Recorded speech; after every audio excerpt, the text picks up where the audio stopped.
I'm actually recording this straight after the last video that I uploaded because I'm an adrenaline junkie. But you know what? Ain't nothing but to speak about them myself even more. So come on, let's do a part 2 to the random facts about me. For one, I low-key wish I wasn't ESFP because you guys seem lit. But then I looked at the list of celebrities that are ESFP and I'm like, whoa.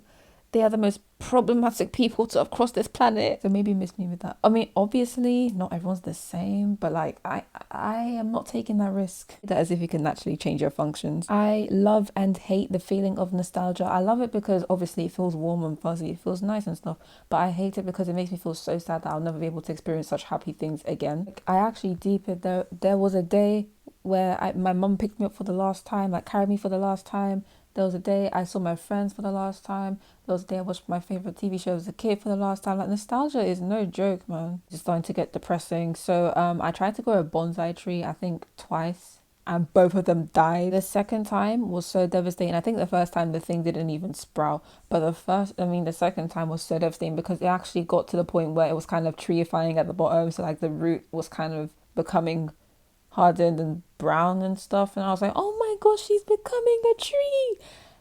And then she died because I went home for Easter. I didn't take her with me. She died at uni whilst I was just chilling at home with a new plant that someone from my mum's workplace gave us. And I got back and I was so devastated because I actually thought she'd be able to stick it through, but I guess 2 weeks of no water really does something to your body. I mean, fair enough. If we can't even go for 3 days without it as a human being, imagine that tiny little thing going without it for 2 weeks. I should have known better, man. But anyway, when I was a kid, I used to do ballet. I can't remember what year I was in. It must have been like year 2 or something. But then my grades started to slip, so I had to drop out of it. But it was so fun. I felt like Angelina Ballerina. I can wiggle my left ear. I cannot dance, but I'd really, really love to learn to roller skate or ice skate or dirt bike one day. I'd also really like to do indoor skydiving. That looks so fun, and I definitely need to go-karting again because that was awesome when I went. Low-key, high-key, have an obsession with key rings. I love having them on my phone, like as phone charms and on my keys.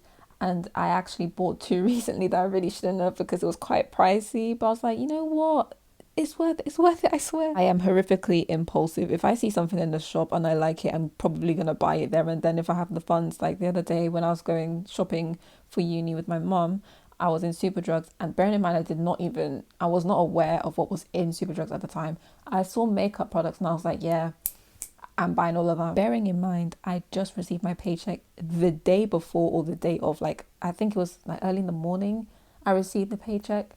And come and see the things I was buying. I think there was like a eyeshadow palette and like a water. You know, it doesn't even matter. The point is, I'm very, very impulsive, both with spending and with other things as well, like emotions and ill. I hate all condiments. I hate all sauces. I actually wish they would just cease to exist. Death to all condiments because they stink. Let me even throw in a fun story time whilst we're here.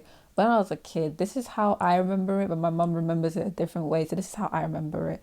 My mum said my sister and I were going to be able to go to a picnic. I don't know if my younger sister was born, but she said, oh, we're going to go to a picnic, so get dressed and like go have a bath and get dressed or whatever. Obviously, my hoodlum sister and I were so excited about it. We were like, oh yeah, we're going to go on a picnic like we've never done this before. Like, we're going to get out of the house. It's going to be so, so fun. So we're running around the house like the idiotic overgrown fetuses that we are. And there's this room that we have in our house. I think it's a conservatory. I don't know how to say that word actually. I remember the scenery and everything. It was sunny, it was bright, it gets super hot in there as well, so it was really nice and warm in there. I remember I was wearing a shower cap, she was wearing a shower cap. She ran in, she's older than me by the way.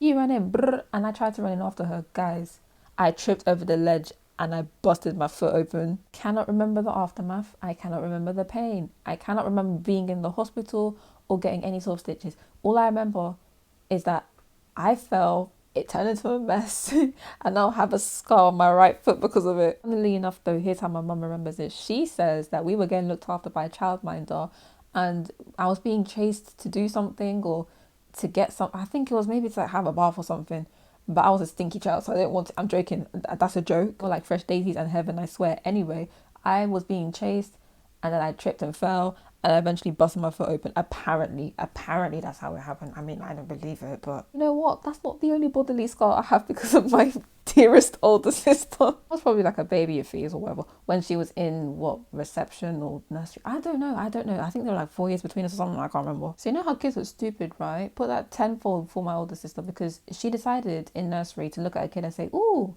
What's that spot on your face? Poke. That kid had chicken pox, and so she just touched someone's fresh chicken pox spot and brought the disease home. And innocent little me was just chilling in the corner in the cot, like worrying my head off.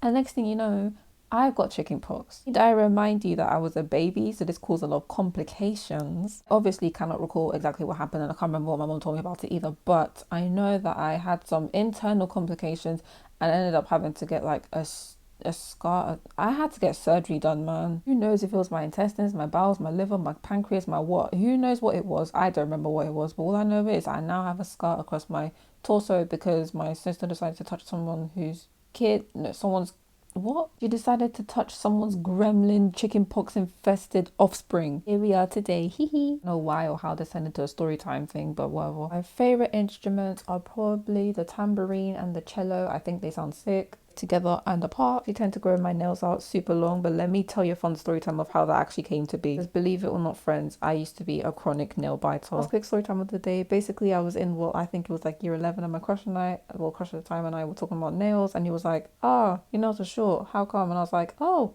I don't know, they just don't grow." And he was like, do you bite them? And I said, no.